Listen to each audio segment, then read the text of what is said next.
Hi guys, welcome back to Smart Spoken English. Lesson 5 Preposition. முன்னிடை சொற்கள்.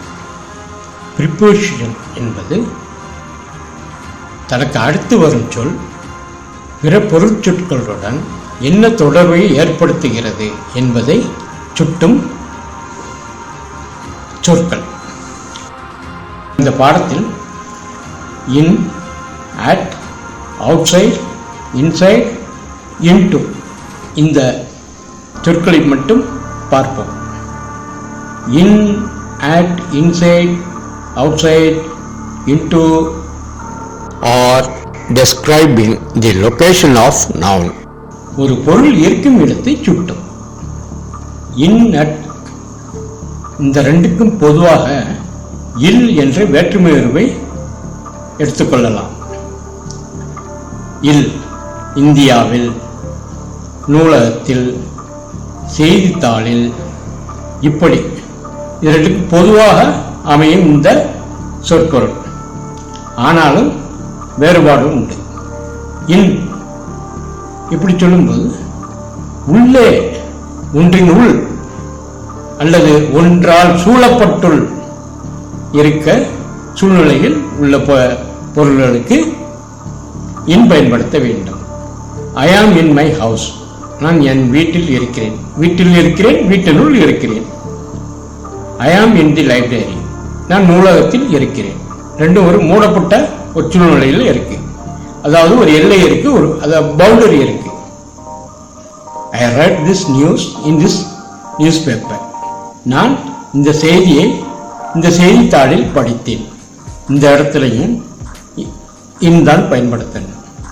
ஏன்னா அந்த செய்தித்தாளுக்குள் இருக்கிறது, அதனால் இன் பயன்படுத்துகிறோம். அட் பயன்படுத்தக்கூடாது. அட் என்று எடுத்துக்கொள்ளும் போது அருகில் என்ற ஒரு பொருளை கொள்ளலாம். விமான நிலையத்தருகில், கல்லூரிக்கருகில், அதாவது அருகில் இருக்கும் பொழுது அட் பயன்படுத்த வேண்டும். ஐ ஆம் இன் தி பேங்க், நான் வங்கியில் இருக்கிறேன். வங்கிக்குள்ள இருக்கிறேன். ஐ ஆம் அட் தி பேங்க், நான் வங்கிக்கரையில் இருக்கிறேன்.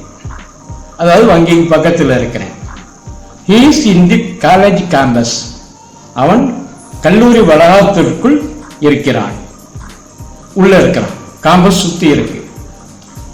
He is at the college, அவன் கல்லூரிக்கு அருகில் இருக்கிறான். காலேஜ் விட்டு வெளியே பக்கத்தில் இருக்கான பொருளாகும்.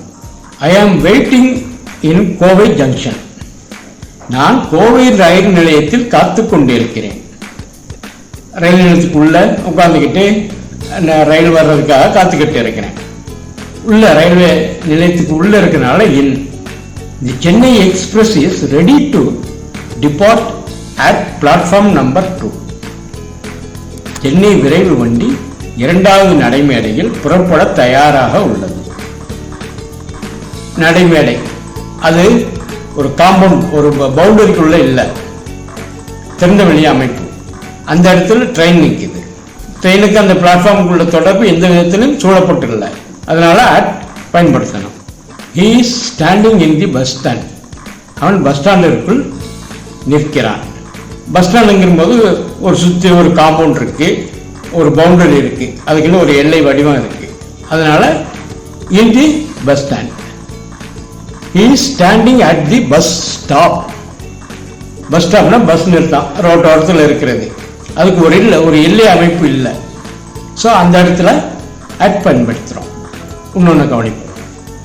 He is studying in biological class, அவன் உயிரியல் வகுப்பில் படித்து கொண்டிருக்கிறான். அந்த நேரத்தில் வாங்க படித்து கொண்டிருக்கிறான். ஒரு பவுண்டரி, ஒரு அறைக்கு உள்ள இருக்கிறான். C is studying microbiology at university, அவள் பல்கலைக்கழகத்தில் நுண்ணுயிரியல் பாடம் படிக்கிறார். இந்த செயல் நாம் இரண்டாவதாக பார்த்த பாடத்தில் உள்ளது. கடந்த காலத்தில் தொடங்கி எதிர்காலத்தில் முடியக்கூடியது ஒரு செயல். இப்ப அந்த இடத்துல கல்லூரிக்குள்ளேயோ கல்லூரிக்கு வெளியோ எங்கேயுமே அவள் இல்லை. அவள் ஆனால் படித்துக் கொண்டிருக்கிறாள். எங்க படிக்கிறாள்? அந்த யூனிவர்சிட்டியில் படிக்கிறார், அந்த பல்கலைக்கழகத்தில் படிக்கிறார். அப்படிப்பட்ட இடங்களில் அட் பயன்படுத்த வேண்டும். ஒரு குறிப்பிட்ட செயலில் இருக்கும் பொழுது பவுண்டரி எல்லை உள்ளுக்குள் இருந்தால் இன் பயன்படுத்த வேண்டும். எல்லையற்று இருந்தால் அட் பயன்படுத்துகிறோம். அதே சமயம் ஒரு கடந்த காலத்தில் தொடங்கி எதிர்காலத்தில் முடியக்கூடிய செயலாக இருக்கும் பொழுது அட் பயன்படுத்தணும். இன், அட், அவுட் சைட், இன்சைட் இடத்தை சுட்டும் இடங்களில் மட்டும்தான் பயன்படுத்தணும். அட் யூனிவர்சிட்டினா யூனிவர்சிட்டி என்ற ஒரு இடத்தை சுட்டுது. ஐ ஆம் பிளேயிங் ஃபார் சென்னை டீம். நான் சென்னை அணிக்காக விளையாண்டு கொண்டிருக்கிறேன். இந்த இடத்துல அட்டும் இல்லை இன்னும் இல்லை. ஏன்னா சென்னை டீம்ங்கிறது ஒரு இடத்தை சுட்டல. எனக்கு அந்த சென்னை டீமுக்கு உள்ள தொடர்பு ஒரு இடத்தை சுட்டல. அதனால இங்க ஃபார் போடுறேன், சென்னை அணிக்காக. அடுத்து இன் மட்டுமே பயன்படுத்த வேண்டிய இடங்கள் சில இருக்கின்றன. கண்ட்ரி, நாடு, ஸ்டேட், ப்ராவின்ஸ், மாநிலம், டவுன், சிட்டி, இது போன்ற இடங்களில் இன் தான் பயன்படுத்த வேண்டும். The red fort is in Delhi. செங்கோட்டை டெல்லியில் உள்ளது. He works in China. அவன் சீனாவில் வேலை செய்கிறான். இப்படி பெரிய இடங்கள், நாடு, நகரம், மாநிலம் இப்படி வரும்பொழுது இன் பயன்படுத்த வேண்டும். அதுவே சிற்றூர்களாக இருந்தால், கிராமம், அட் பயன்படுத்த வேண்டும். எனது வீடு தாளை என்ற ஊரில் உள்ளது.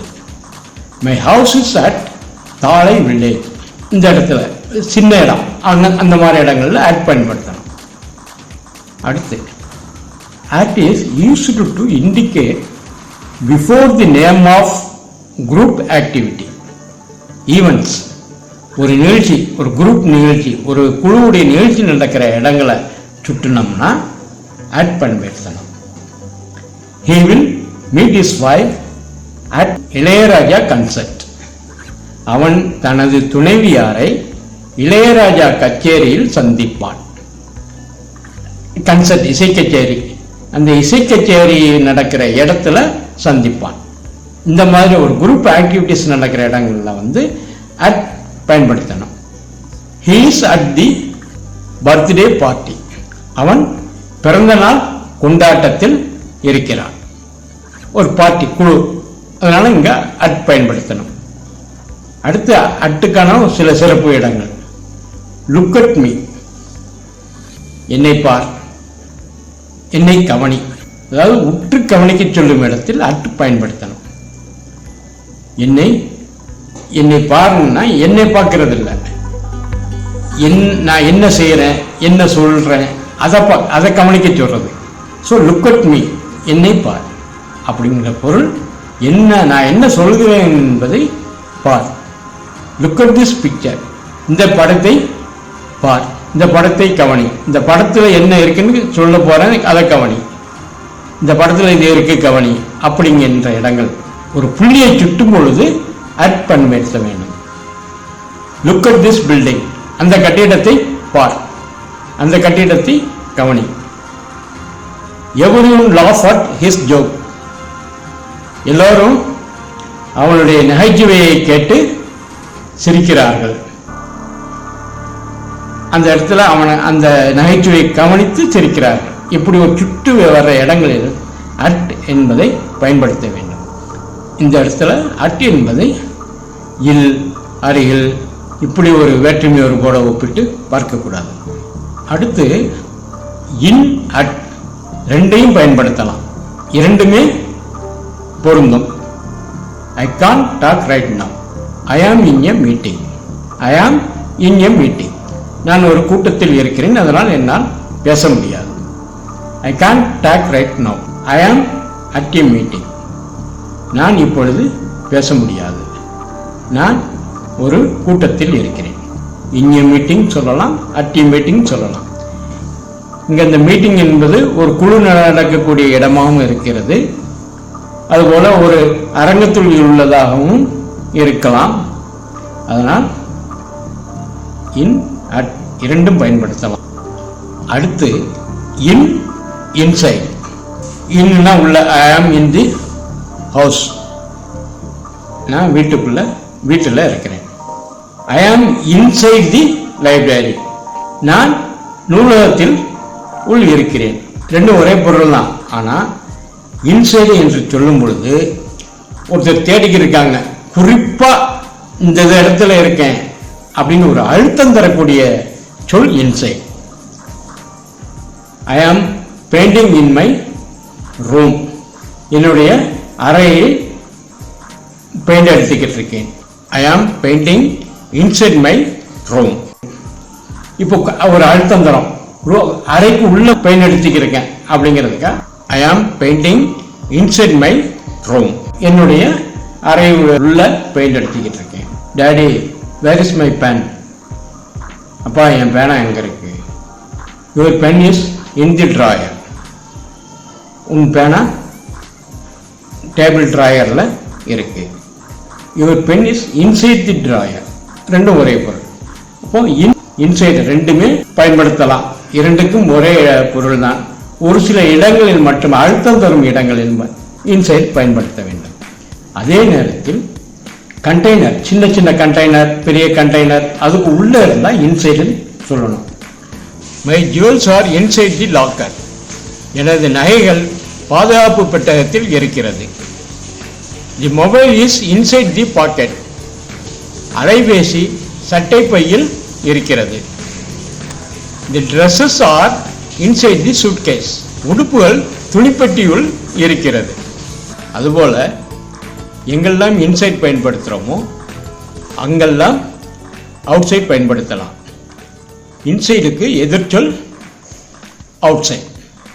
ஐ am painting outside my house, நான் என் வீட்டின் வெளிப்புறத்தில் பெயிண்ட் அடித்துக் கொண்டிருக்கிறேன். The books are outside the cupboard, I am standing outside the theatre. இப்படி இன்சைட் எங்கெல்லாம் பயன்படுத்துகிறோமோ அங்கெல்லாம் அவுட் சைட் பயன்படுத்தலாம். அடுத்து இன்டு, வெளியிலிருந்து உள்நுழைவது. Vernia came into the meeting hall, Vernia கூட்ட அறையினுள் நுழைந்தாள். She put the cash into handbag, அவள் கைப்பையில் பணத்தை வைத்தாள். இன்டுக்கும் இன்சைட்னு சொன்ன போல ஒரு ஆழ்ந்த ஈடுபாடு உள்ளதை இன்டுவை பயன்படுத்தி சொல்லலாம். அதாவது ஒரு புத்தகம் படிச்சுக்கிட்டுங்க, ரொம்ப ஆழமாக அந்த கதையை உள்ள நுழைஞ்சி யார் கூப்பிட்டாலும் திரும்பி பார்க்காம படிக்கிறான் பார்த்தீங்களா, ஒரு வேலையை செய்கிறாங்க பார்த்தீங்களா, அந்த இடங்களில் இன்டு பயன்படுத்தலாம். He is really into his work, அவன் உண்மையில் தனது வேலையில் ஆழ்ந்து உள்ளான். He is really into reading novel, அவன் நாவலை படிப்பதில் ஆழ்ந்துள்ளான். அடுத்து into தி டிரான்ஸ்ஃபார்மேஷன், ஒன்றிலிருந்து இன்னொன்றாக மாறுவது, கன்வர்ஷன், இதில் இன்டுவை பயன்படுத்தணும். He exchange his dollar into rupees, அவன் தன்னுடைய அமெரிக்க நாட்டு நாணயத்தை ரூபாயாக மாற்றினான். He is translating an English book into Tamil, அவன் ஒரு ஆங்கில புத்தகத்தை தமிழில் மொழிபெயர்க்கிறான். They divided the employees into 3 groups, அவர்கள் பணியாளர்களை 3 குழுக்களாக பிரித்தார்கள். ஒரு இடத்திலிருந்து இன்னொரு இடத்திற்குள் நுழைவது, ஒன்று இன்னொன்றாக மாறுவது, இது இரண்டிற்கும் இன்டுவை பயன்படுத்த வேண்டும். இந்த கன்வர்ஷன் வர்ற இடத்துல டு பயன்படுத்துவது எல்லாருடைய வழக்கமாகவும் இருக்கிறது. அது தவறு. நேட்டிவ் பீப்புள்ஸ் இன்டு தான் பயன்படுத்துவார்கள். ஆங்கிலத்தை தாய்மொழியாக கொண்டவர்கள் இன்டு தான் பயன்படுத்துவார்கள். அதுதான் சரியானது. ஹாய் கைஸ், இந்த பாடங்கள் பிடித்திருந்தால் பிறருக்கும் பரிந்துரையுங்கள், சப்ஸ்கிரிப்ஷன் செய்யுங்கள். Thank you for watching this video. Have a nice day.